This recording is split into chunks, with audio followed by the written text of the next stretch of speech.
Salve galerinha, beleza? LF aqui com vocês para fazermos mais uma questão da provinha da UNEB 2018, aplicada em 2017 para a entrada dos estudantes em 2018. Uma questão bem polêmica aqui em termos de gabarito, de texto, né, da parte do comando da questão. Eu vou comentar aqui com vocês, né? Tem dúvidas aqui em algumas questões que poderiam ser consideradas verdadeiras, né? Alguns itens, uns dois itens ali que ficam com uma dualidade, o aluno poderia ter muita dificuldade em reconhecer. Eu, particularmente, anularia essa questão, mas eu vou mostrar para vocês qual é o gabarito oficial e por que essa questão ela é um pouco polêmica. Ela tem alguns erros conceituais no texto da questão, beleza? Então vamos lá, vamos com o LF, que o LF vai mostrar para vocês. É bom para que você pegue esse conteúdo e estude para outras provas que você vai fazer e principalmente para a prova que vai ser aplicada agora nesse início do ano de 2025. Vamos lá, vem comigo.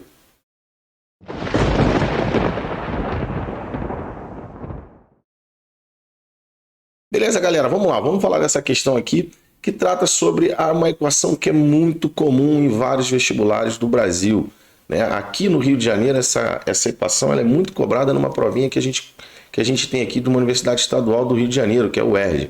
Bom, galera, ele diz assim, a amônia é utilizada na produção de fertilizantes nitrogenados. Eu até digo que a amônia, eu já até brinco aqui com o pessoal, que é a molécula UERJ.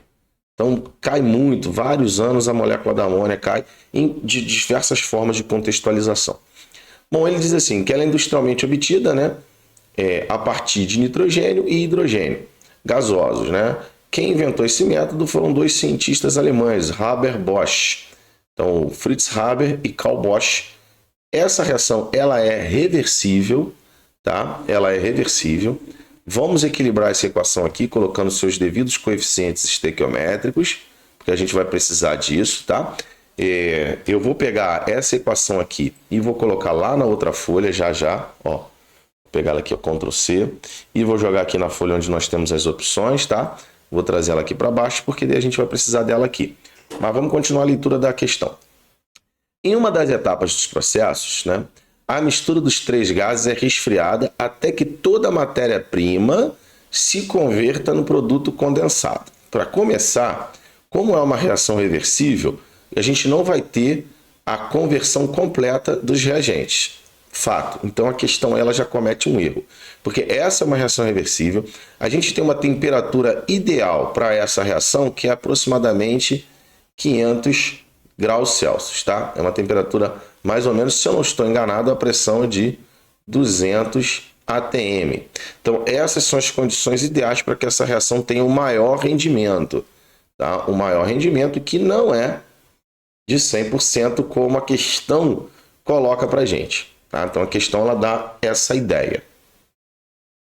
Bom, então, vamos lá, agora vamos resolver as opções. Vamos ver as opções. Na primeira opção, a gente já tem uma questão meio duvidosa, porque ele diz assim, ó, essa questão, galera, essa reação, como ele diz assim, quando ele coloca para a gente que todo o produto foi condensado, quando ele diminui a temperatura, ele diz é resfriado, então o que significa resfriar? É que ele diminuiu a temperatura, então ele favoreceu a formação do produto. Então ele já mostra para você que essa reação é uma reação exotérmica. Beleza?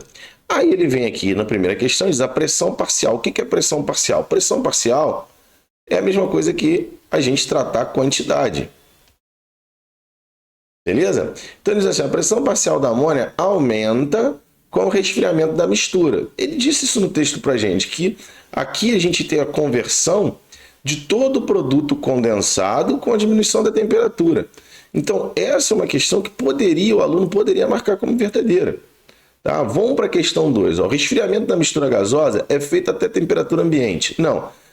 Mas como é que o aluno saberia disso? Ele teria que dizer para você que a temperatura ideal para esse experimento é de 500 a 600 graus. Eu vou voltar na questão 1 aqui, fiquem atentos que eu vou falar um pouquinho mais sobre isso, tá?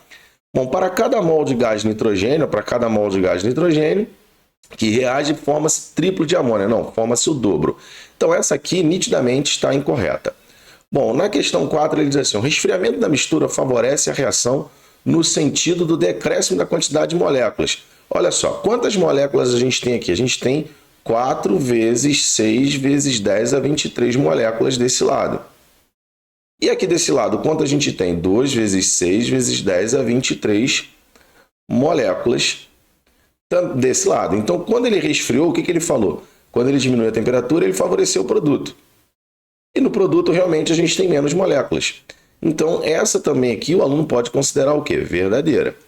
Bom, a ordem crescente de intensidade das forças intermoleculares, hidrogênio, amônio e nitrogênio, é coerente com o aumento da massa molar dos gases. Então, ele diz assim, a ordem crescente das intensidades. A intensidade, ele está dizendo que a intensidade da amônia, né, da interação intermolecular da amônia, ela é relacionada com o do hidrogênio e nitrogênio pela massa molar. Não. Hidrogênio e nitrogênio, eles possuem o mesmo tipo de interação. Qual é o tipo de interação? Como são moléculas apolares, de polo induzido. Aqui sim, beleza, a interação do hidrogênio vai ser menos intensa, a interação do hidrogênio é menos intensa do que a interação do nitrogênio. Quando a gente compara massas molares, a gente primeiro tem que tentar pelo menos fixar as interações intermoleculares. A amônia vai ter uma interação do tipo ligação de hidrogênio. A massa molecular do hidrogênio, 2 gramas por mol. Por isso que ele perde para o nitrogênio, que é de 28 gramas por mol. Tá? 28 gramas por mol. Já a massa molar da amônia vai ser de 17 gramas por mol. Ó, a massa é menor do que a do nitrogênio, mas a interação intermolecular dela ela é maior. Tá? Então, isso aqui, realmente, nitidamente, ela é falsa. Tá? Mas é uma questão bem, assim, bem mal elaborada, na minha opinião. Tá? Bom, agora a gente vai ter que voltar lá para 1 e para 4. Qual das duas a gente teria que marcar de uma forma mais veemente? O gabarito é a 4. Agora, o que pode levar a questão 1 colocar a questão 1 como falsa? Se a gente diminuir muito a temperatura, resfriar muito, o que vai acontecer? A gente vai diminuir a cinética da reação. E ao diminuir a cinética da reação, ou seja, a velocidade da reação, a gente vai ter uma perda de rendimento. Então, cai o rendimento. Bom, mas isso aqui é uma questão que fica muito assim fora, né, da contextualização assim da questão, porque ele fala para você que quando diminui a temperatura favorece o produto. Então o aluno teria que pensar que diminuir mais ainda a temperatura começa a diminuir a cinética da reação. Então por isso que essa aqui foi considerada uma questão falsa, tá bom? Então é a única maneira que a gente tem para explicar por que a 1 não é verdadeira. Por quê? Porque ele já atingiu a temperatura ótima. Então, se ele vai diminuir mais ainda a temperatura, ele vai começar a desfavorecer a reação em forma cinética. É aí que a gente consegue explicar por que a 1 ela é falsa.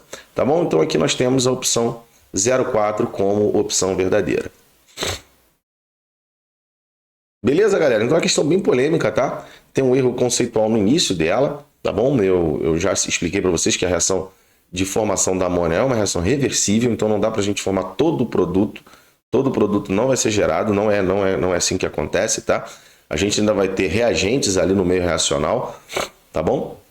E aquilo, a questão A01, ela é falsa porque se você diminuir mais ainda a temperatura vai dificultar a cinética da reação. Então a gente tem as reações químicas, elas são balizadas por 2 efeitos, os efeitos cinéticos e os efeitos entálpicos.